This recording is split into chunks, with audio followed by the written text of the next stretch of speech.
Hey folks, thanks for coming back to see the report this week. We've got so many great things to go over.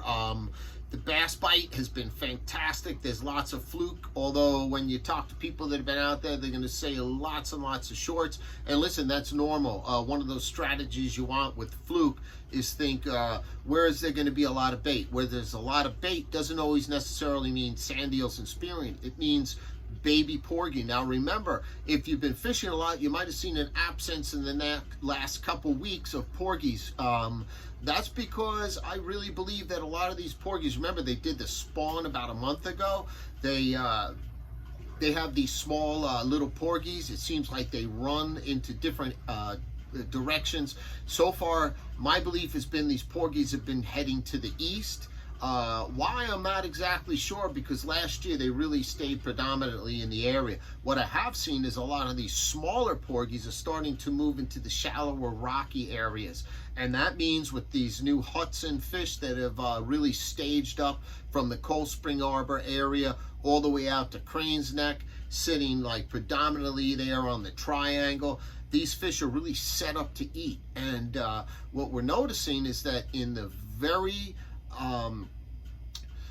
late hours, be it 10 o'clock on your tides right through to 3 o'clock, 4 o'clock in the morning, these larger fish feel very comfortable moving into shallower areas. I mean areas up to 6 to 8 feet.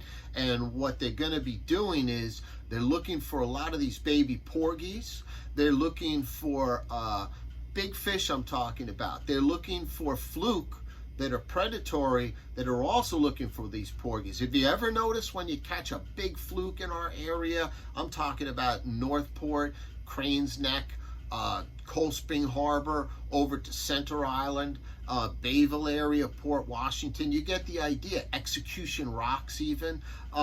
Large porgies, they stay off the rocks, but the smaller ones, the smaller blackfish, particularly smaller porgies, they will stay around structure. And if you ever speak to skin divers, they'll tell you this.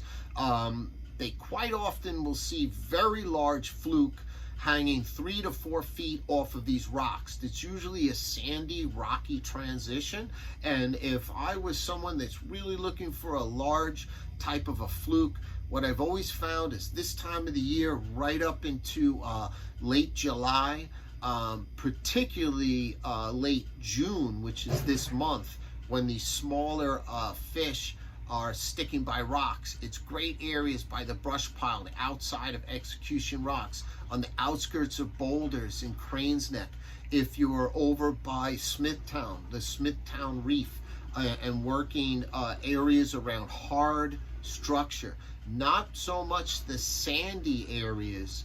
The sandier areas are going to hold a lot of smaller fish. Smaller fish, I mean that you can have lots of action up to like 17 inches or so, but they're predominantly going to be really focused on the sand eels. And the larger fish are not always going to be where the smaller, younger fish are. It's a lot like Thanksgiving dinner or Christmas dinner. What's the polite thing to do? You always let grandma, grandpa, get what they want first. Usually grandma first and then grandpa if you're so lucky to have them. But you get the idea. Larger fish are not going to be competing with much smaller fish because they're never going to wait. So what they do is they create this ambush type technique where they'll sit outside large structure and they'll wait for like 4, 5, 6 inch porgies, sea bass, even sea robins, but they love porgy for some reason. Maybe it's because they can fit it in the mouth better, but that's where you're gonna find these fluke. And it's the same areas where you're gonna find very large bass if you're working rock areas, trolling, or using large lures, throwing either from the beach or the boat. I really hope this helps you out.